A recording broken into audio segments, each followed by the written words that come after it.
Hello, আসসালামু আলাইকুম। এই যে আমি কেকের বেসটা বানানো হয়ে গিয়েছিল। এখন আমি কেকটা সাজিয়ে নেব। আমি কেক এই যে দেখেন কত নরম সফট হয়ে গিয়েছিল।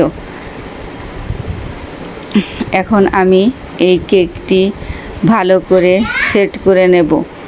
এই যে দেখুন আমি কিভাবে একটু ক্রিম লাগিয়ে বোর্ডের মধ্যে কেকটা আমি বসিয়ে নিলাম। এখন 2 চা চামচ আমি চিনি পানিতে গুলায়ে নিয়ে এখন একটু সুগার সিরাপ দিয়ে দিচ্ছি। স্পঞ্জ কেকে একটু সুগার সিরাপ না দিলে কেকটা অনেক ড্রাই লাগে, সফট হয় না। সব সময় এটা দিয়ে নিতে হয়। এখন আমি ক্রিম বিট করে রেখেছিলাম নরমালে, সেই ক্রিমটা দিয়ে এখন আমি ভালো করে ক্রাম কোট করে নিব। তারপরে ক্রাম কোট করে ফ্রিজে কিছুক্ষণ রেখে দেব। এটি ভাগে ভাগে করতে হবে। ভ্যানিলার সাইডে সাদাটা দিলাম আর চকলেট ব্রাউন কালারটা দিয়ে দিলাম চকলেটের দিকে। এই যে দেখুন আমি কিভাবে করছি। সব সময় এইভাবেই হাফ ভ্যানিলা হাফ চকলেট এইভাবেই করতে হয়।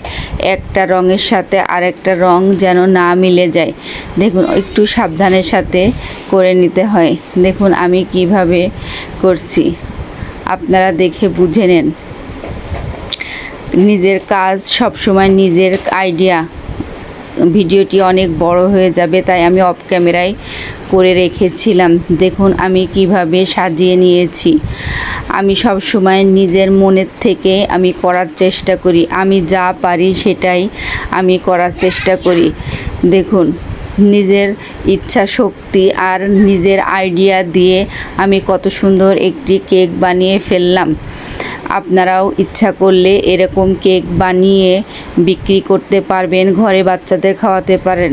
আসসালামু আলাইকুম আমার প্রিয় ভাই বোনেরা, আমার ভিডিওটি যদি ভালো লেগে থাকে তাহলে লাইক করে দিয়েন, সাবস্ক্রাইব করে দিয়েন।